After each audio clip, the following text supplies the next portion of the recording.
Hello, everyone, and welcome to the first episode of the Warriors podcast. I am your host, Rob Horton.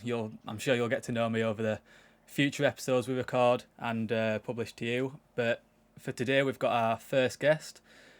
She is a nutritional therapist. Every Sunday, she hosts meetings on Zoom for TSW sufferers to share their experience and really learn from others who have got out on the other side of this horrible process overall. So I'm very pleased to welcome our first guest, Monica. Monica, how are you doing today? Yeah, I'm having a goodish day, as far as TSW is concerned. Yeah, Yeah, I'm very yeah, dry and very flaky, but it always helps when I get out of the shower. I feel a little bit more human. yeah. That's a big one. As soon as you come out of the shower, everything's smooth, and that's Well, what we all wish yeah, for. and it varies from month to month. Like in the beginning, I think it was much harder. Um, kind of going from dry to wet to dry and moisturizing. It was very sore and itchy and uncomfortable, and now it's less irritated. So it's my favorite time is just after a shower. Like not just after a shower. I'd say like about an hour after a shower, or 40 minutes after a shower, once the cream has absorbed in and once I'm a little less irritated. Yeah, yeah. No, I remember going through that part. So, just for people listening, how it's going to work, as this is the first one, I explained this to Monica just before we started recording, but we're going to start and we're going to go through chronologically. So, we're going to explain fully life before steroids, up until the point of, maybe a first eczema breakout, then through to steroids taken, to when withdrawing from the steroids, etc., all the way through up to the present day. So, I guess where any stories begin, they always start at the beginning. So, what was, the first real sign of, eczema before steroids, or how was your life before, essentially? Well, I mean, I can go quite far back. I was born with eczema, so I've always been an atopic eczema sufferer. And I had it very severely on 3 occasions during my life, this bout included. Um, so when I was much younger, I probably had very typical atopic eczema as a child. Um, I my mom seems to recall that I was treated naturally initially, and then I suppose at whatever age, because it was so severe as a youngster, under the age of 10, I think as soon as I was old enough to get prescribed cortisone, I was probably given it.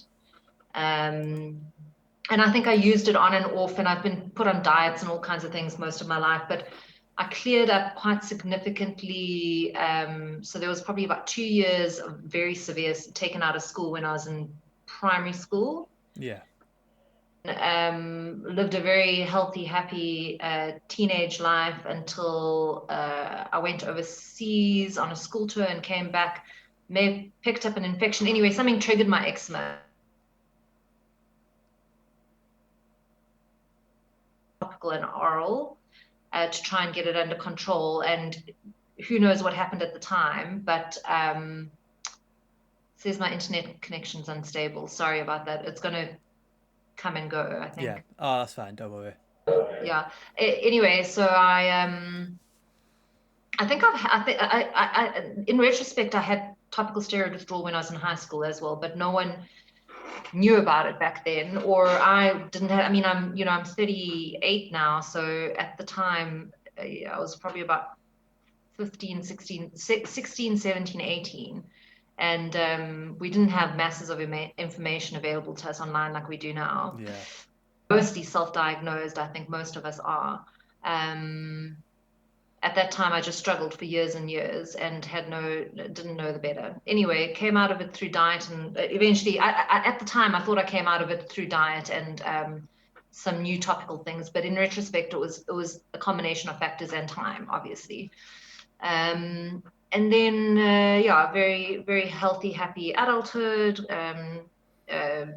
Practiced as a nutritional therapist, and or did um, work in the nutraceutical industry for my whole adult life.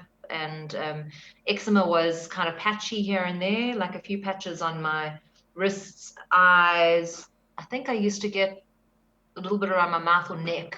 Yeah, But I used to get mine kind of just in the corner there, and when you ever tried to yeah. open your mouth, it would crack, and yeah, it was quite frustrating. Hmm. And I think I did get it around my nose as well, and I think that's linked to a staph Mm. from the nose. But I was very kind of clued up on those kind of things, so I would treat myself. I might get some Bactroban if I thought it was staph related or whatever the case is. Anyway, it wasn't anything too significant, and I managed it with for many years after the high school bout, just naturally. And then somewhere along the line, probably about 8 years ago, I started to become quite relaxed and use over-the-counter corticosteroids, topical steroids, to manage those little flares. And I was on prescription of stronger steroids, topical steroids, and I'd fill that prescription maybe annually, like once a year, one tube. So it was never bad. And I noticed for those years that diet was very much a factor. If I ate too much junk food, my skin would flare, and stress. And then last year, no, hang on, the end of 2019, had a very stressful year emotionally, a lot of turmoil. And I think that triggered my eczema. And so I started to self manage it with over the counter cortisone. And I think I had a little bit of prescription cortisone, so quite a strong one as well. So I was using a little bit of it, but mostly over the counter. And toward the end of 2019, I remember using a lot of it, like 3 times a day on the same areas around my eyes, under my neck, around my mouth, on my wrists and elbows. And I remember thinking, this is probably not good. And anyway, what developed was I developed very strange symptoms, which was itchy eyes. I'm not prone to environmental allergens, to allergies like stuffiness and itchy eyes. So that was odd. And I remember using eye drops, trying to find eye drops to alleviate the itch inside my eyes. And then the rash developed all the way around my eyes, kind of like goggles, and around my mouth and along my neck.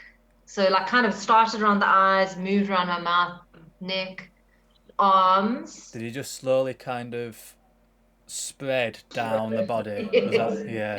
yeah. Yeah. And at this point, I was seeing a doctor and a dermatologist to try and get it under control. And of course, they were giving me stronger cortisone, oral and topical, for the first few months of 2020. And I obviously at that point I'd heard about topical steroid withdrawal, but like so many of us, we don't think it's happening to us for some reason. Yeah, yeah. And we do check in with our doctors and our dermatologists, and they seem to think it's, they may have heard, like my dermatologist had heard about it, my doctor hadn't. And he said, yeah, he knows about it, but it's very, very rare. And he doesn't think on the low doses that I've been taking would be a problem. Well, that's quite interesting, though, that the doctor actually, allowed the concept of it at all, because I haven't heard, for me personally, any doctors have even given it a chance. They just completely dismiss it. Is anything possible? They say, they're obviously very understanding. None of them have ever been mean in any way, but they just say, sorry, that's just wrong, completely wrong. You need, Yeah. to take these. These are the only way you'll get better. You'll be on them for the rest of your life. Sometimes it'll be worse, sometimes it'll be better. And Yeah. yeah, yeah. Well, yeah, so luckily, I mean, I don't know, luckily or unluckily, I think we're all just unlucky actually, when it comes to TSW, and the support that is available to even the luckiest of us is so limited because there's so little known about the condition. So even those practitioners out there who are on board, I think there's little support they can offer us other than emotional support. Mm. Anyway, so yeah, so increasing cortisone, and I think that was the beginning. We went into lockdown, so I'd filled quite a large prescription, like 5 or 6 repeats of a strong cortisone, and I'd been on 2 courses of oral cortisones, very strong courses at the beginning of last year. And in that period, I must say, I was incredibly uncomfortable because my skin kept flaring irrespective of being on the cortisone. And so, maybe the initial time it helped a little bit, and then the second time it helped a little bit, but every time it did help a little bit while I used it, but not significantly, and then it would flare really badly. And I think I got to the point after I filled my 6th prescription, I just, like, my entire body was covered in eczema by that point. And I was using my dermatologist had told me to mix the strong cortisone into whatever I was creaming my body with at the time, and just use it like a full body lotion. And that's how So yeah, I just stopped. I mean, by that point, I didn't know that I had topical steroid withdrawal, but I kind of just knew that I had to try something natural or alternative, because I'd gone into a number of different diets. Obviously, I was trying to, and I really believed that I could solve the problem with my diet, because that's what I do. That's my job, and that's what I believed I'd managed to do the first time around when I was in high school. This is and I do believe. Oh, sorry to interrupt you. No. A question that I find, when you were taking your steroids, did you still have like lots of eczema, or when you put the steroids on, did it completely clear, and then it was when you came off them again and continued taking courses? So, I don't know what, yes and no. So sometimes yes and sometimes no. I think it was more than just the cortisone, because every time I tried a new diet, it seemed to help a bit. Okay. And then it would come back in full force. So in terms of my healing timeline or symptom timeline, there were days when I would use the cortisone topically. At some points I was on an oral and topical, and then I think it was helping quite a bit. But then once, a few days after the oral cortisone went away, nothing was going to help me really. So yeah, I mean, it got to the point where the cortisone wasn't helping enough. So let's put it that way. It was just, I was just full body flares. So in the beginning, every time I went onto a strong, in the beginning, I went from the over-the-counter cortisone onto the stronger one. And I think initially my face cleared up, and then I started to develop eczema in patches on my torso and my thighs, which was very odd to me, because it was very atypical areas for eczema to occur for me. And it happened straight after I went on to the stronger prescription cortisone. So it's almost like my body was shifting the flare to another part of my body. It was quite interesting. Yeah. Anyway, what next was on my timeline? I stopped the cortisone, and probably within a week or so, I mean, I was so full of eczema at that point anyway, but what did arise after stopping the cortisone properly was swelling. Like I became quite puffy.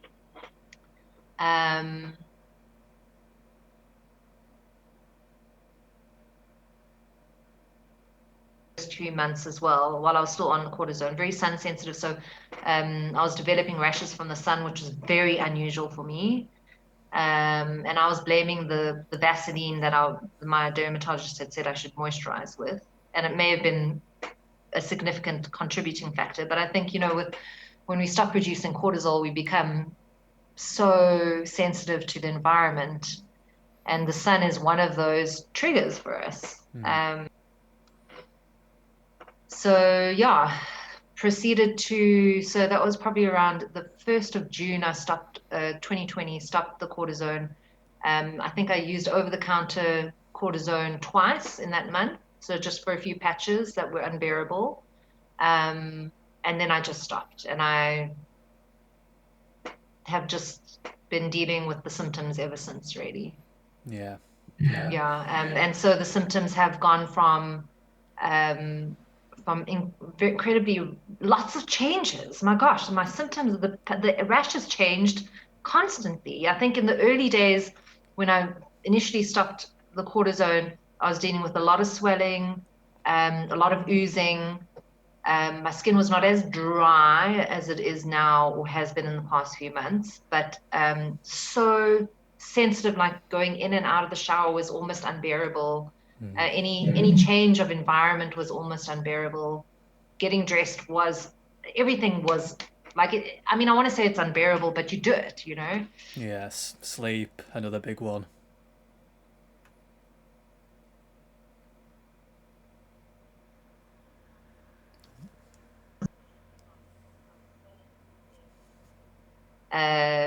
Raw, very thin, paper thin skin to much healthier skin. Like, it's much stronger. So I can scratch and I heal a lot better. But a few months ago, I was shedding like there was no tomorrow. I don't know if you had that as well. Yeah, yeah, no, I Did you? did. All over How my many bed. months did you have it for? Because I About, wish I'd counted when I wish I'd paid careful attention to the month it started. yeah, I had mine for about a month. About a month when it was. Only. Yeah, yeah, I was I'm because so jealous. what happened was this was later on for me.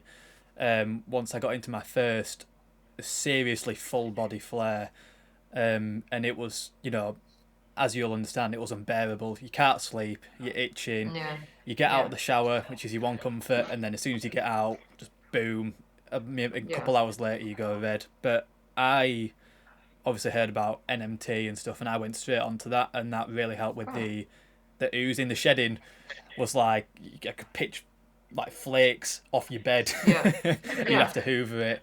Um, but yeah, that was only. I was really quite fortunate when it came to that. Okay. Yeah, so I mean, I've been flaking since, I mean, I wasn't recording my symptoms during October and November. So I think that was probably the height of my symptoms. And that was around about month 5 and 6. Because I think I was just so miserable that I didn't have the way with the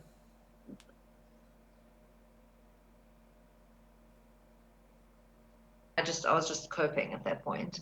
And I think that's around about the time when I started to flake significantly. And I started out with, I think, larger flakes, and then they became finer.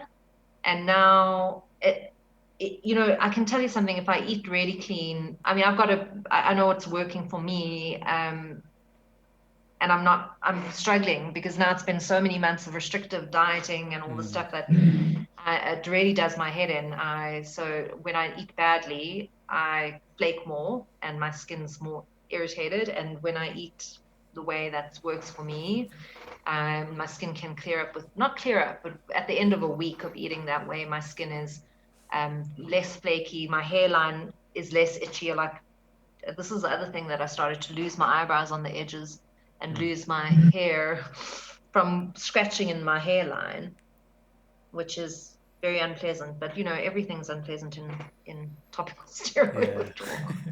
Something I do want to ask because I think this is. I'm interested to see how helpful it was, but obviously with your job, whether you still do that or not, being a nutritional therapist, did that, would you say, really help knowledge wise into what you should be kind of eating in order to reduce flares or reduce symptoms at all?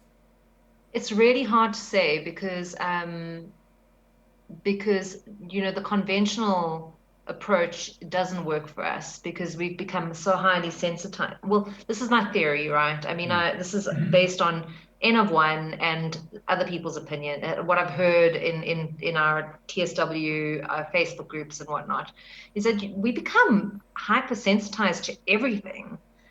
So I would go for a walk and my face would flare, so there was something Yeah. outside. And I was noticing that even on my very, very clean diet, I wasn't managing to manage my symptoms. So there was something in my diet that was still triggering me. Whereas before before all of this started about 2 years ago, well, I mean, I'm saying before that initial flare in 2019, I knew how to manage it with my diet. Yeah. The window. So did it help? No, my prior knowledge didn't help, but having the scientific background, so understanding how to read research and understanding biochemical mechanisms in the body, yeah, sure, that helped me identify a whole a whole uh, kind of picture that's happening in us topical steroid withdrawers. it's a lot to do with cortisol depleting overreactive mast cells, and we become overreactive to a lot of things that typically you wouldn't be. So the question is, should you be avoiding foods to dampen down the immune response, or should you be just having small amounts of those typically healthy foods? So we're talking about your I don't know if you're familiar with the salicylate story and the amine story, and No. oh no, okay, yeah, there's quite a few natural plant compounds which have now been identified to be quite triggering for eczema sufferers. Not all of us, obviously, and so the theory goes that when we abate the use of cortisone, our bodies, are no longer dependent on that cortisone, and we're not able to produce adequate amounts ourselves. And so we're busy trying to regulate that process over the course of a few months to years, and that varies from person to person. And that can trigger hypersensitivity to plant compounds that typically shouldn't be a problem for people. Like salicylates, amines. In my case, I did do some blood tests, and I saw that I've got elevated levels of something called oxalates. So I'm on a low oxalate diet. But to be honest, it's like there's a part of me, I think I'll have come out of it with a lot of knowledge, but I really do wish I hadn't started out being so restrictive in the beginning. Yeah. Because it's been a very long road, and I think had I known it was going to be such a long road, I would have had the wherewithal to say, like, am I really going to be able to be on restrictive diet that long? So yeah, I would deal with someone in my position quite differently. Yeah. When you mentioned I'm gonna completely butcher the word by saying it. Was it the the elevated level? Yeah, elevated oxalates. Yeah, And you said, hmm. sorry. What foods kind of consist and have that in it? When you said you kind of have a Okay, low so diet. first of all, I don't want to. I'm very conscious of the fact that not everyone with topical steroid withdrawal is going to be reacting to the same food groups and or compounds in foods, and so I'm happy to share that information as long as people understand that they don't need to run and avoid all these things.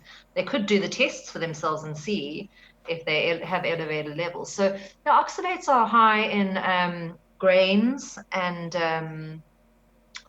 they're high in spinach, if I remember correctly. I mean, I wish I had the list in front of me. They're high in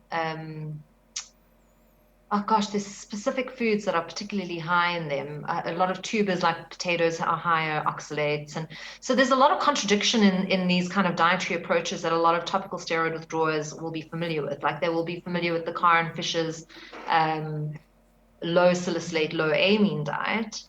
And that would, that the foods that it limits there, I mean, the foods that it allows there I can't eat a lot of those foods because I'm on a low oxalate diet. So things even like celery, but in retrospect, I think a nice approach that I would have tried earlier on, it would have been the autoimmune the paleo autoimmune protocol, with a few edits here and there, just to reduce the salicylates and the amines. Yeah. Yeah. And a lot of your listeners will know what I'm talking about, because I think a lot of people who suspect diet will be reading around the subject, and they will have come across Karen Fisher's diet. They will have come across I forget her name, but she's does a lot of work around. She's now dead, but mast cell activation syndrome, so elevated mast cells and histamine responses, so that itchy, what causes us to itch, basically. And they will, I mean, a lot of people know about the autoimmune paleo protocol because I've been reading around, on our Facebook groups and stuff, and people seem to think that that's quite helpful. Another diet that people think is helpful is the carnivore diet, which is so hard to do. Yeah. And and not much research behind it currently. So I don't even know if there's any human research around it at the moment. Yeah, it's So it's kind of such a just minefield. It's such a minefield. Yeah. it's just based around. Is it Jordan Peterson who? Yeah. Yeah. Yeah. I mean, and another guy as well. And there's a few proponents of it, and I have to admit that I have tried it, and it's very helpful for me. But I don't know long term whether it's wise to be cutting out so many foods, and then when you reintroduce them, people seem to be happening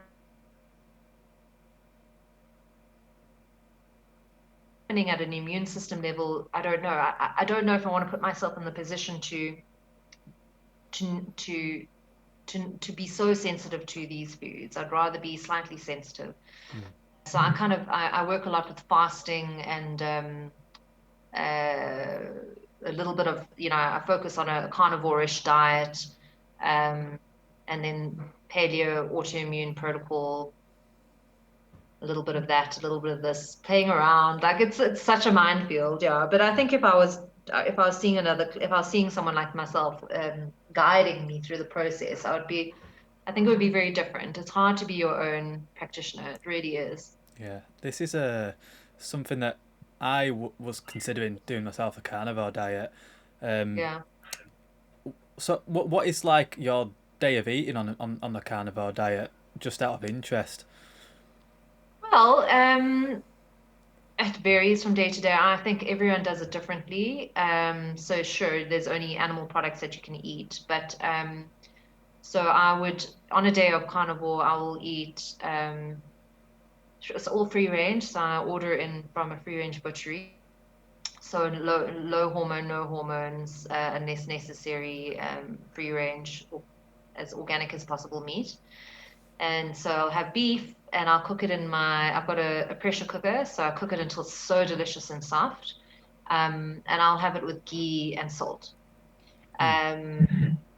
And then I might have a kilo, even, hang on, would it be, yeah, almost a kilo of meat in a day.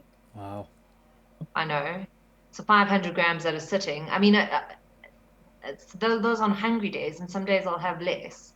Um, that was mince specifically, but I found that I wasn't doing so well on mince. Then I'll do chicken sometimes in the pressure cooker as well. I do bone broths, so bone broths are quite normal. Maybe some Norwegian salmon. A Um, favourite of mine. oh yeah, I'm not a fan, hey, Oh, you know. but yeah, I mean, we know that your omega-3 fatty acids are going to be helpful, and um, so yeah, it makes sense to include that in. What else? Chicken, beef, fish. I can't eat eggs because I'm personally allergic to eggs. Ghee, salt, Mm. yeah, those, and bone broth. So those are and if I stick it out for a week, my skin gets a lot better. But that's not the only thing that's helped me in the past. So there've been other dietary approaches which have also been helpful. Mm. Yeah. This something I'd quite like to get your opinion on, because a lot of people, at some point will try and work with a gut health specialist or something. I personally have. Long story short, it didn't really work for me. But one Yeah. of the dietary approaches she uh, gives out to all of her clients is Yeah. more or less a vegan plant based diet, and with I think she said 10%, meat or fish, that being something like salmon or Okay. chicken. And again, for me personally, it didn't work at all. It made it 10 times worse. But what would for people that do take that approach, is this something you agree with, or is there any kind of What you're describing, the vegan and vegan slash with 10% animal mm, protein. Um, I think people have to try. They have to try different approaches to see what works for them. Let's start there. Because I was on a vegan diet for 3 months of this process. Um, it wasn't helpful for me. I found when I included higher volumes of animal protein, my skin became a lot stronger. It wasn't so fragile and breaking so much. So that was, for me personally, and it makes sense to have fairly high amounts of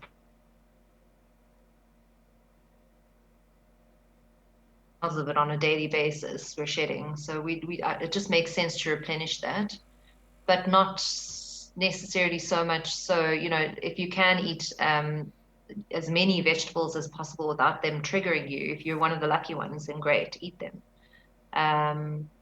I've really become very cautious around vegetables during this period. And I hate saying that. I really hate saying that because um, if someone, if I wasn't talking about topical steroid withdrawal and this hypersensitive immune reaction, then I'd be getting people to have many, many, many servings of vegetables every day and a variety thereof. But right now it's just not working for me. And there's a lot at a microbiome level that may be at play. So I do I rotate with various different probiotics that I've researched, which are probably less triggering for my immune system and more supportive. So yeah, Yeah, no, probiotics and a simple diet, simple, clean diet. I think people need to start there, start clean, clean, clean, clean. And if they're still, I believe that our symptoms are going to be here irrespective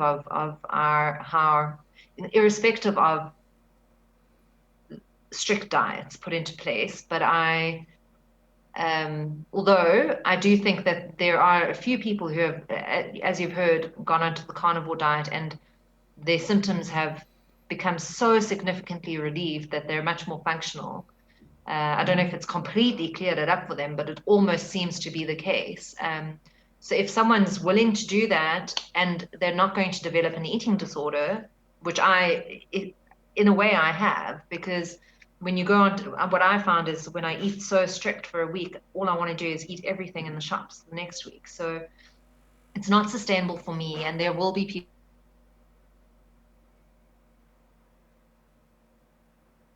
to guide them through that process. It's probably a safer bet than trying to do it on your own. But everything's so expensive, right? We've seen so many practitioners, we bought so many lotions and potions and supplements and this, that, and the other, that I think you get to the point where you don't want to pay another person to help you. You want to, but we don't have endless funds. Yeah. yeah, no, I've spent so much money on when I was speaking to this gut health practitioner. Oh yeah, all of my money I'd pretty much work. I am still at university, so I, you know, Mm. very fortunate in terms of work. I don't need to do it, but yeah, most of my money from my part-time job I eventually got will be put into the supplements and Yeah. expensive, well-sourced meats, veg, whatever it may be, and yeah, it's frustrating that it all went for what feels like nothing. But I think it is good to kind of keep a positive mindset. I've tried that.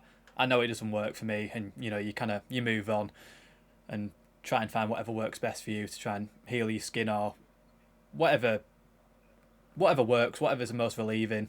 Like you Yeah. say, and another one on diet that a lot of people, or what I think they say is the most common trigger foods being eggs, milk, and gluten. Do you cut those out as well, or is that not something? I know you touched on eggs that you're allergic to, so I think that one's quite clear. Yeah, I mean, look, my skin's not great at the moment. It's because I haven't been controlling my diet at all. But yeah, when I am behaving and I'm not losing control of, because there have been periods where I've just completely lost control. I mean, there have been periods where I've slept all day. So it's very much a mind game getting through this, month on month on end. Just it's kind of not ongoing. So I suppose where I'm going with that is that right now I'm not doing so well dietarily speaking, but yeah, gluten, dairy, and sugar for me are kind of, an egg obviously because I'm allergic to it, but some people seem to tolerate egg fine. That it would be, you know, I would encourage people to consider keeping some kind of tracking this, keeping some kind of food diary. It seems to work for some people, if they can, you know, be consistent about it, or at least as much as possible, and then see for themselves what's triggering them. I think gluten, dairy, and sugar, they're not necessarily immediate triggers. They're kind of they can cause like sugar can cause dysbiosis, so imbalances in gut flora, can shift your blood sugar levels, and can cause certain hormones to trigger inflammation. So we do want to keep our blood glucose levels stable, and we don't want to be disrupting our gut flora, because that can trigger immune hypersensitivity as well. So for long term, yeah, personally avoid gluten and sugar. And if you can tolerate fermented dairy, great. But it is high in something called amines, which can trigger histamine responses. So not everyone feels they can tolerate it. So those are the major ones. Yeah, and then as far as the rest is kind of just a bit of research and experimentation to find what works for you as an individual. Yeah. What have you had any kind of steering away from diet? Is there any? I think you picked up saying that you moisturize. Is there any other treatments you do, whether that be moisturize, or I think some people use cryotherapy, or there's a wide range of things I can't even begin to imagine. But So I think what I it's I, oh I use this. It's not the correct infrared lamp, but I find, so look, I did do research into it, and infrared can be very healing for the tissues, and reduce inflammation. Apparently, the heat infrared lamps are not necessarily as good as the LED infrared lamps, but I'm just not in a position to buy one of those right now. They're quite a few thousand for me. And so I've been using this probably since about month when I was still on cortisone. I was using this lamp, and I was finding it was bringing me a lot of relief. And also, I can't regulate my body temperature. I'm cold all the time. So this for me just generates some warmth as well. So, and I've always got a hot water bottle. It's summer here in South Africa, and I've always got a hot water bottle with me. Yeah, and I think it's just because our skin becomes so thin that we just don't retain heat anymore. Yeah, but if I may.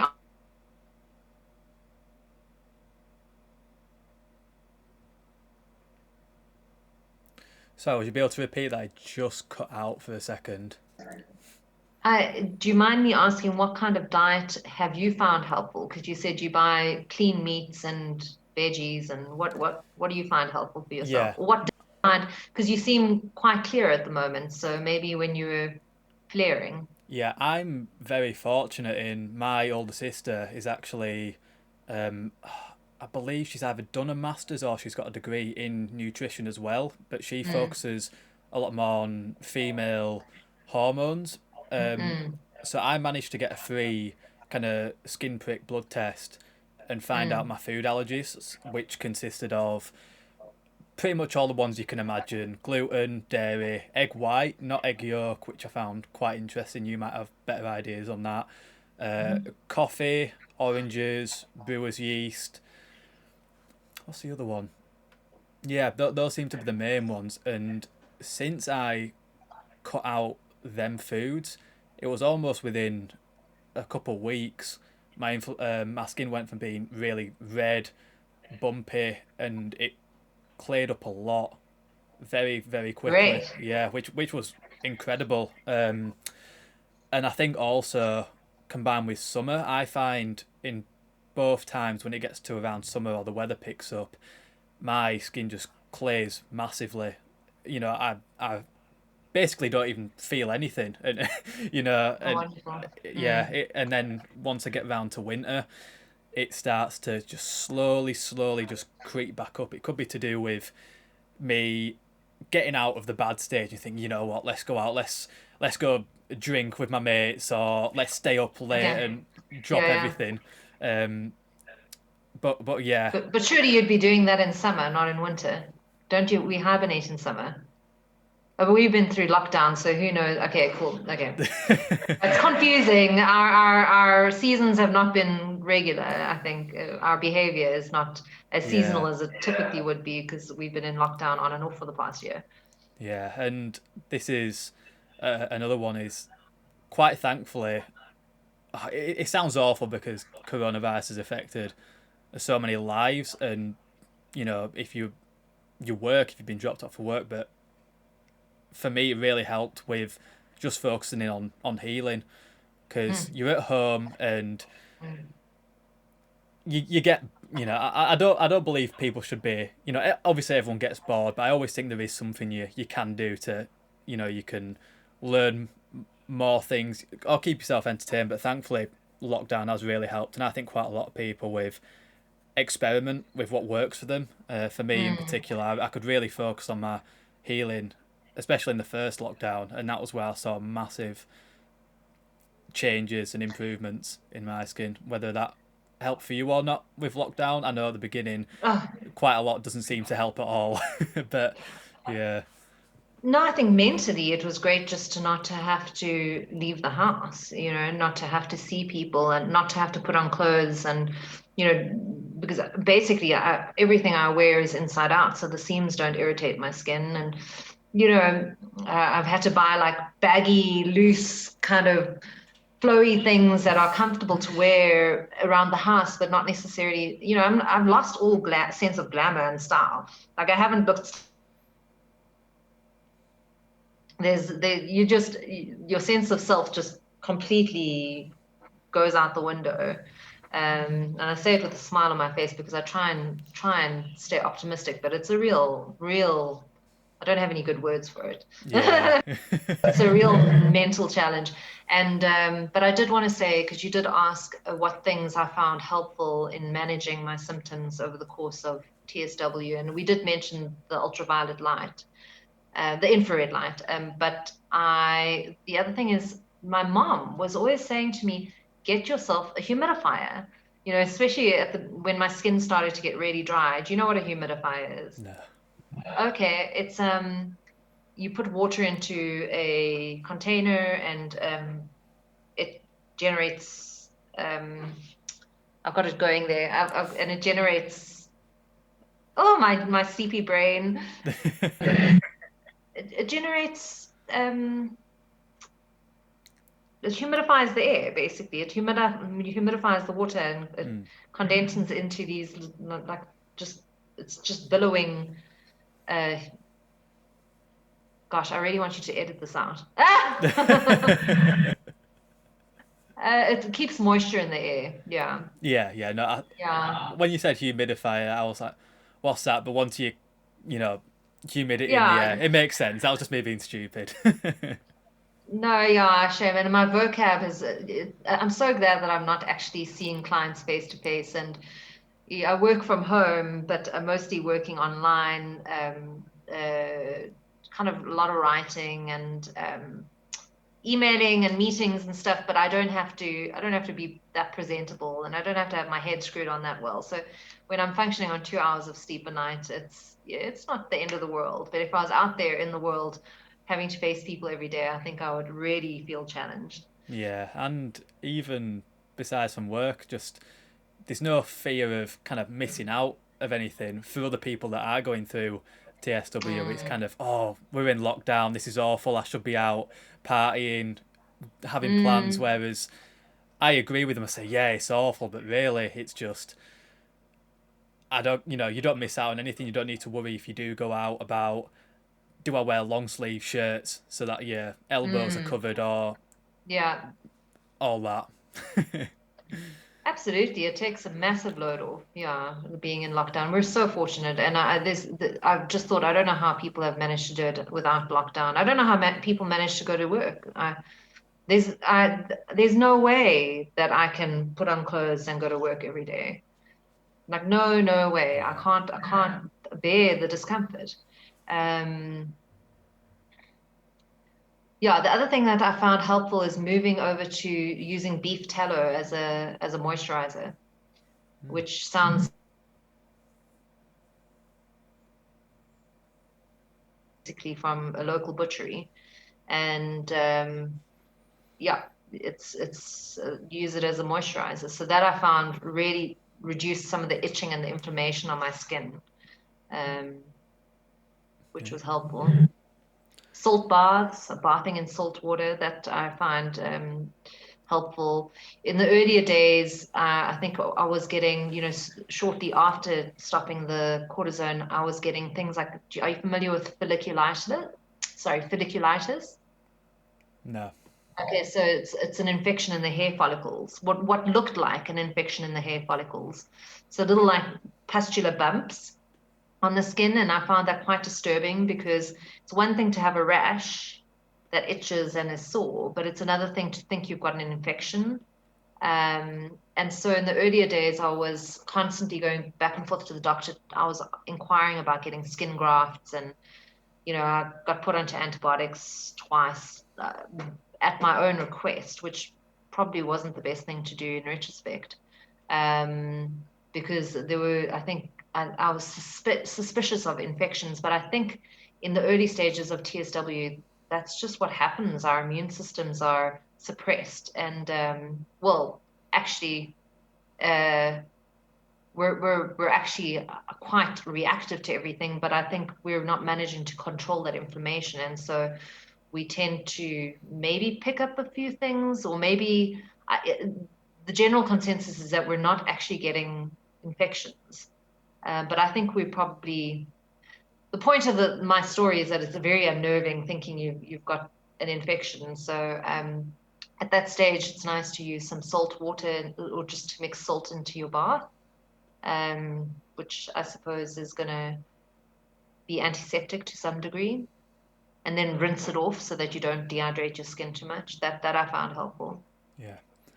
Something, I guess we've covered quite a lot now, but there's a couple more things I'd like to kind of get to know what's happened. A big one is, we touched on it at the beginning, is run-ins with kind of your doctor, your dermatologist. Mm. What else did, you know, they, I guess, I'm having a brain fart, I apologise, might have to edit that Oh, part out. your turn. What have Yeah. they what have they recommended, and when was the, do you still stay in contact with them at all, or do you, have much interaction at all with them Ah, anymore? I mean, I did email my dermatologist about a month ago saying that, look, it's come to light that I have TSW. And I listed a bunch of research papers for him to review. I encouraged him strongly to go onto the TSW to ITSAN website and look at the practitioners' resources. Um, and it was coming obviously from a very good place, wanting to just have these practitioners avoid having misdiagnosing their patients in the future and leading to this. But he still doesn't think I've got topical steroid withdrawal. He thinks I've got uncontrolled eczema and that I should consider going on to immune suppressants, which I'm not going to do because there's just too much mixed feedback on. I'd rather just wait it out. Quite frankly, I've gone through the worst of it. So yeah, so that wasn't very, he did respond kindly. I think he understands that I'm really struggling, but he doesn't believe that I've got topical steroid withdrawal, mostly because when in the initial consultations, I I didn't even consider I had TSW. I was like, so I said, like, I don't know, this thing came out of nowhere. I think it's an infection. I think I picked something up. So my focus was on, I think I picked something up. And we did some skin patch testing, and we saw that I was quite reactive to a few different compounds.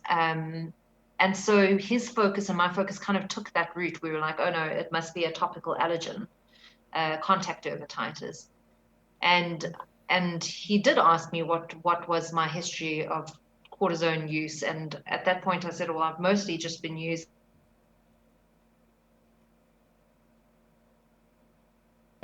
numerous times a day, and I was topping up a little bit with my prescription cortisone. So all he heard was, so his response to me was like, there's no way you can get topical steroid withdrawal using over-the-counter steroids. Like, it's just not possible. But I think it is. I think it is when you're using that volume. And I think had I just stopped using all steroids at that point, it probably all of this past year wouldn't have been so hectic, because obviously we went on to using oral steroids and stronger steroids and all that jazz. So Yeah. There's two last things that I'd like to kind of bring on to before we bring it to a close. Is what was your biggest mistake so far, you'd say? And just for other people kind of listening, what would you do instead? So my biggest mistake, I personally believe, and again, it's all very personal to yourself, isn't it? Everyone's different. yeah. Everyone copes differently. For me, was once I stopped using moisturizer, I saw big improvements. Again, that's just for me personally. A lot of people crack, ooze a lot, and I've had that before earlier, and it's horrible. But that was, if I could tell myself one thing, it would be stop moisturizer. What would be the thing you wish you did, kind of at the beginning? Well, the obvious thing is to not use steroids. Oh well, yeah. Because I did go on for a number of months struggling, suffering terribly while using steroids. So, it would have been, I wish I trusted my gut and just not used steroids. But I thought that my symptoms were so unbearable when my face was flaring. Meanwhile, I didn't know what was in store for me. I think the other thing I would have done is not started out on so many restrictive diets initially. I would have liked to have done the IgG testing, which I suspect is what you got done. I would have liked to see if I'm hypersensitive to certain things before having to cut them out. So more as a diet designed for me than guesswork, because I didn't do an IgG test, and I haven't done one. A wholesome diet, kind of like the paleo autoimmune protocol, and do IgG testing. I think that would have been helpful for me. Yeah. Okay. Yeah. And just for the last one, this is going to be a very hard one, I'm sure, for a lot of people to answer, because it doesn't seem like there's any positives at all going through the process. But I like to, even in the hardest of times, and everyone has bad days, everyone thinks in the worst days horrible thoughts, but what have been any positives, if any, that kind of came out of this? For me, funnily enough, I've actually, you become more empathetic towards people. That's a big one for me. I used to be a bit, well, I guess to put a bit of context to a story, yeah, my brother used to get eczema when he was younger, and I used to have quite sticky out teeth, and he would call you names as you do when you're kids, and in my response, I would say, make fun of his eczema and how karma came back and fought me pretty hard. But so now one thing is I'm very sympathetic towards a lot of other people, just more mindful. What has there been anything at all for you going through this process that you found, wow, this is so a lot better? the first time I went through it, that I had exactly that experience is because I've had this before in high school, as I've mentioned, and it went on for quite a number of years. And I think at that age, your world is very myopic and very self-involved. And so I came out of it more of a healer and a carer, and just more aware of the suffering that happens around me. And that's what moved me into studying in the health industry and working in the health industry. So my passion shifted to help other people. So yes, that's a massive, and I think so. The only, I'm sure there's other positives, but the positive that I can think of now is that just a reminder that this was always the direction I was going to be. It's a very personal thing. So for me, I was always going to work with people with eczema. That's why I did my undergrad degree. That's why I'm doing a postgrad now, my master's in personalized nutrition. And I started that before I got TSW. So in heading in this direction. And so for me, having this experience, it's just fortified my passion to work with people suffering like I am. So yeah, it'll be different for everyone, but I think we do learn compassion as a result of this. Yeah, no, definitely. Right, well, thank you. I think, for me personally, that was really insightful. Having someone on with so much knowledge on nutrition as a whole, and even just hearing someone else's story, I think is massively helpful for really anyone. I think no matter where you are, whether you're just starting, you're midway through, you're on the verge of healing. Yeah.